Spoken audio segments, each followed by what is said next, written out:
Hello बच्चों, तो चलिए इस प्रश्न को पढ़ते हैं। छठा पद ज्ञात कीजिए। टी एन बराबर टी एन माइनस एक बट्टा टी एन माइनस दो, एन बड़ा हो दो से।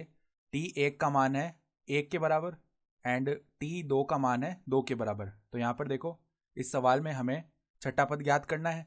तो प्रश्न में आगे बढ़ने से पहले इस प्रश्न से संबंधित जो मुख्य अवधारणा है उसकी हम चर्चा कर लेते हैं। तो देखो, मुख्य अवधारणा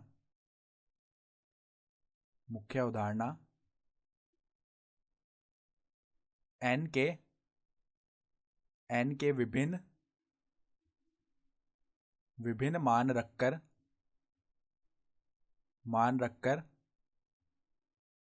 दिया गया पद ज्ञात करना।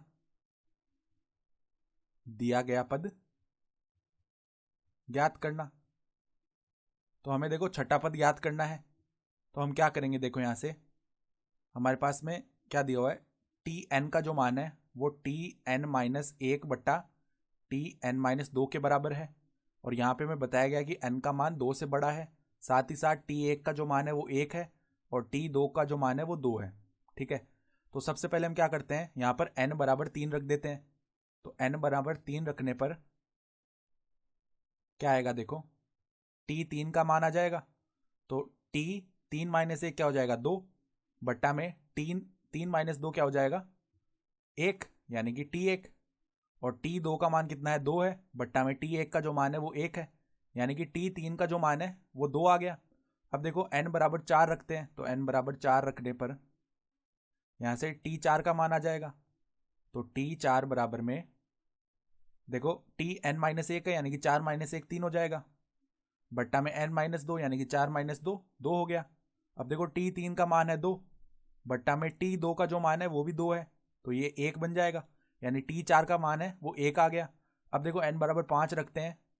तो एन बराबर पाँच रखने पर हमारे पास में किसका मान बनेगा, टी पाँच का मान।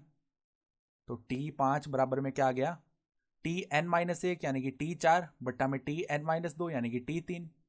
अब देखो टी चार का जो मान है वो हमने निकाल लिया है, एक है।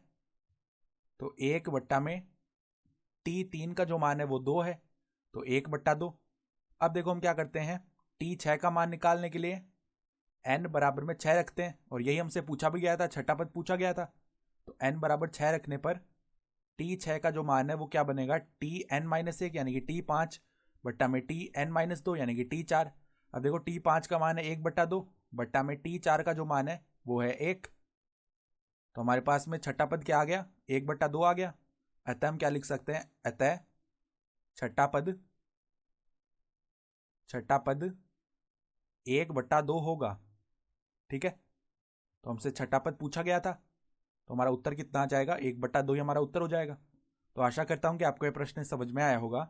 धन्यवाद।